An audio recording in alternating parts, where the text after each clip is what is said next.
आइए हम बाइबल का सत्य माता परमेश्वर इस शीर्षक के साथ बाइबल में लिखे गए सत्य को महसूस करें।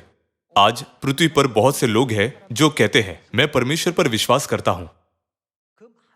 इस पृथ्वी के कई लोगों को तीन समूहों में विभाजित किया जाता है, जो न तो पिता परमेश्वर पर और न ही माता परमेश्वर पर विश्वास करते हैं, जो केवल पिता परमेश्वर पर विश्वास करते हैं और जो पिता परमेश्वर पर और माता परमेश्वर पर भी विश्वास करते हैं। लोगों के इन समूहों में से कौन सा समूह स्वर्ग के राज्य में राज्य करने की आशीष प्राप्त करेगा, जिसे परमेश्वर ने तैयार किया है?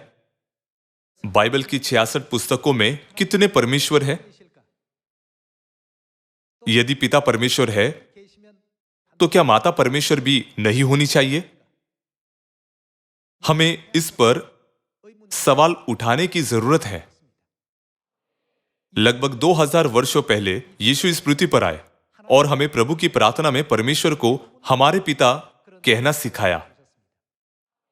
चूंकि परमेश्वर हमारे पिता है, तो क्या उन्होंने हमें उन्हें पिता बुलाने के लिए नहीं कहा? इस शिक्षा में एक बहुत ही महत्वपूर्ण रहस्य है। यदि हम परमेश्वर को हमारे पिता बुलाते हैं, तो हम उनके कौन हैं? इस पृथ्वी पर पिता बुलाए जाने के लिए एक आदमी के पास संतान होनी चाहिए, है ना? एक आदमी के पास संतान होनी चाहिए। आइए हम मत्ती अध्याय 6 आयत 8 पर एक नजर डालें। इसलिए तुम उनके समान न बनो, क्योंकि तुम्हारा पिता हमारे पिता परमेश्वर है। तुम्हारे मांगने से पहले ही जानता है कि तुम्हारी क्या क्या आवश्यकताएं हैं। यीशु ने कहा कि परमेश्वर के साथ हमारा रिश्ता पिता और संतानों का है। आइए हम 2 कोरिन्थियों अध्याय 6 में इसकी पुष्टि करें।